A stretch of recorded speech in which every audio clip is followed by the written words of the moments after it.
ചുട്ടുപൊള്ളുന്ന ഈ വേനലിലും ജലസമൃദ്ധമാണ് പാമ്പാറ്.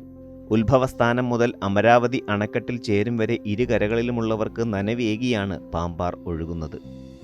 തെളിഞ്ഞൊഴുകുന്ന പാമ്പാറിലെ വെള്ളത്തിന് നട്ടുച്ച നേരത്തും കുളിരാണ്.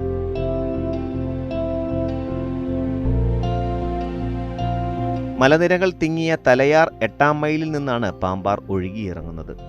കാപ്പി സ്റ്റോറും പള്ളനാടും ആനക്കാൽപ്പെട്ടിയും നാച്ചുവയലും കോവിൽക്കടവും മറയൂരും മേലാടിയുമൊക്കെ പിന്നിട്ട് ചിന്നാർ വഴി പാമ്പാർ അമരാവതി അണക്കെട്ടിൽ ചേരുന്നു. ചുട്ടുപൊള്ളുന്ന ഈ വേനലിൽ പോലും ജലസമൃദ്ധമാണ് പാമ്പാർ.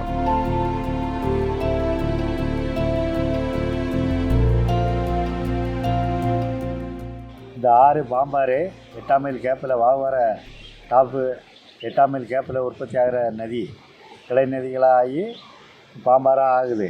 பாம்பாறு வந்து காபி ஸ்டோரு, நாச்சுவயல், பள்ளநாடு, கோயில் கடவு, மேலாடி, மறையூர் இந்த பகுதிகளுக்கு குடி தண்ணீரும் விவசாயத்துக்கும் இந்த ஆறு தான். இந்த ஆறு வந்து என்றைக்குமே வற்றின சரித்திரமே கிடையாது.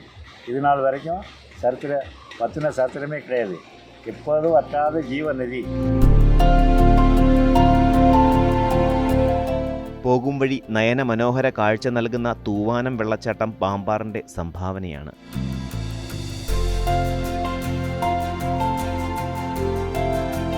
ഉത്ഭവസ്ഥാനം മുതൽ അമരാവതി അണക്കെട്ടിൽ ചേരും വരെ ഇരുകരകളിലുമുള്ളവർക്ക് നല്ല നനവേകിയാണ് പാമ്പാർ ഒഴുകി വരുന്നത്. കൃഷിക്കായുള്ള ജലസേചനത്തിലുൾപ്പെടെ എത്രയോ ആളുകൾ പാമ്പാറിനെ ആശ്രയിക്കുന്നു.